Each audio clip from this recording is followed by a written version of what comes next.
সাবেক প্রধানমন্ত্রী শেখ হাসিনা এবং তার পরিবার, তাদের তো অঢেল টাকা, সেই টাকা নিয়ে তারা বিলাসী জীবনযাপন করছে। কিন্তু তারপরও এই যে কথাবার্তাগুলো বলছে যে দেশে ফিরবে, এটা এক ধরনের প্রতারণা। রাজনৈতিক পরিস্থিতি নিয়ে কখনো কখনো যা চিন্তা করি, ঠিক সেই চিন্তার প্রতিফলন যখন দায়িত্বশীল কোনো ব্যক্তি বা প্রতিষ্ঠানের পক্ষ থেকে উচ্চারিত হয়, তখন ভালো লাগে। চিন্তা হয় যে না, আমি যা চিন্তা করছি সেটা কেবল আমার একক চিন্তার না, এটা আরো এই চিন্তার অনুসারী আরো অনেকে আছে।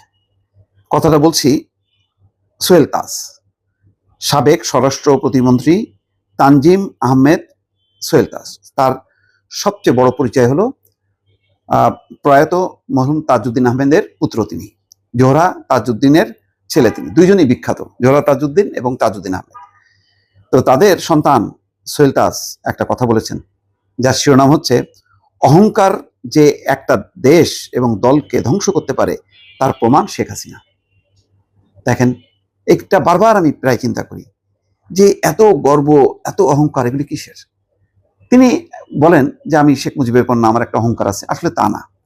ক্ষমতায় থাকতে থাকতে তিনি নিজেই একটা অহংকার রপ্ত করছে, এবং সেই কারণে তার দল, তার প্রতিষ্ঠান সবকিছু কিন্তু শেষ হয়ে গেছে। কিন্তু তার এখনো পর্যন্ত কিন্তু কোনো বিকার নেই, একটা অনুশোচনা নেই, একটা দুঃখ প্রকাশ নেই যে প্রায় 2000 মানুষ এখানে হত্যাকাণ্ডের শিকার হয়েছে। আজকে একটা পোস্ট দিয়ে তিনি বলছেন যে ছাত্র জনতার গণঅভ্যুত্থানে ক্ষমতাচ্যুত সাবেক প্রধানমন্ত্রী শেখ হাসিনা ভারত থেকে দেশে ফিরবেন, এই ঘোষণা দিছে। এই ঘোষণা দেওয়ার ফলে কি হয়েছে? দলের অনেক নেতা কর্মী আন্দোলন করতে যে নতুন নতুন মামলায় জড়াইছে এবং অনেকে গ্রেপ্তার হয়ে কারাবরণ করছে। কারাগারে এমনিতেই বলা হয় যে আওয়ামী লীগের নেতা কর্মীতে ভরপুর, তার সঙ্গে নতুন নতুন যুক্ত হচ্ছে। কিন্তু এই যে তার ঘোষণা, এটা হচ্ছে একটা ফেক ঘোষণা, এটার সঙ্গে বাস্তবতার কোনো মিল নেই। এই যে যেটা সম্ভব না, যেটা ঘোষণা দিয়ে তিনি আসলেন না, কিন্তু নেতাকর্মীরা কি হলো, অত্যাচার, নির্যাতন, মামলা মোকদ্দমার মুখে পড়লো এবং অনেকে কারাগারে গেল।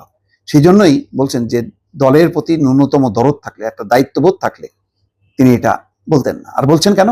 ওই যে তার অহংকার, তার গর্ব, ওই মানসিকতা থেকে তিনি এই সমস্ত দায়িত্বহীন কথাবার্তা বলছে, যেটা নেতাকর্মীদের জন্য, দেশে থাকা নেতাকর্মীদের জন্য আরো বিপজ্জনক হয়ে যাচ্ছে।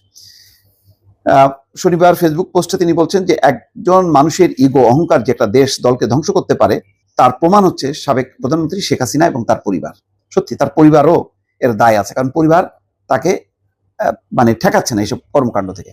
গণহত্যা, গুম, খুন, দুর্নীতি করে, গণতন্ত্র কবর দিয়ে, মুক্তিযুদ্ধের চেতনাকে অপব্যবহার করে, দেশ এবং মানুষের সঙ্গে বিশ্বাসঘাতকতা করে, আওয়ামী লীগকে ধ্বংস করে, ছাত্র জনতার ঝাঁটাপেটা খেয়ে পালিয়ে গিয়ে দুর্নীতি লুটপাট করে লাখ লাখ কোটি টাকা বিদেশে পাচার করা, সেই টাকার পাহাড়ে বসে আবার এখন ফেরার কথা বলে, দেশে ফেরার কথা বলে আওয়ামী লীগের নিরীহ নেতা কর্মীদের বিপদে ফেলবে, এটা তাদের সঙ্গে প্রতারণা আর ভণ্ডামি ছাড়া কিছুই না। শেখ হাসিনাকে লক্ষ্য করেই বলা হচ্ছে। সত্যি তাই, যে তাদের তো অঢেল টাকা, সেই টাকা নিয়ে তারা মানে বিলাসী জীবনযাপন করছে। কিন্তু তারপরও এই যে কথাবার্তাগুলো বলছে যে দেশে ফিরবে, এটা এক ধরনের প্রতারণা। এই যে তার মানে তিনি চান যে হাজার হাজার মানে লোকজন নামুক, নেতা কর্মীরা নামুক, এবং নামলো, কিছু নামলো, তারা এখন বিপদে পড়লো। এর দায়িত্ব কার?